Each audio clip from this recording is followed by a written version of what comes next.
When Donald Trump returns to the White House, some of the more than 2 million U.S. federal employees worry their jobs may be at stake.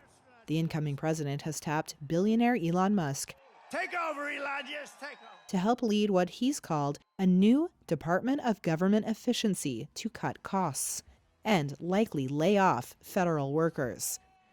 They want to be able to walk into an agency and say, here's the new rules of the road. If you don't like it, you're fired.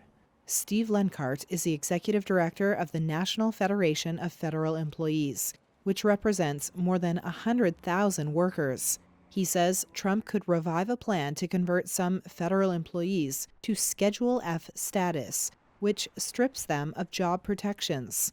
So the employees would be ripe for intimidation and threats, threatening to fire them or demote them or move them to another part of the country where they don't want to live and that kind of thing. The games you can play with a federal employee under Schedule F, under an unprotected status, are unlimited. Federal employee unions are lining up lawyers and preparing public campaigns to try to stave off any mass firings. But they're also hoping congressional Republicans will join Democrats in defending their importance and protect the services they provide to Americans. A lot of the employees are just nervous. Lilas Sukup is with the American Federation of Government Employees. So I don't think that everyone really fully understands the pieces of the puzzle that the federal employees actually affect in their day-to-day lives that could be affected by either changes, elimination, or reduction in services or policies and procedures on the regulatory side. Trump also said former presidential candidate Vivek Ramaswamy would join Musk to lead his government efficiency panel.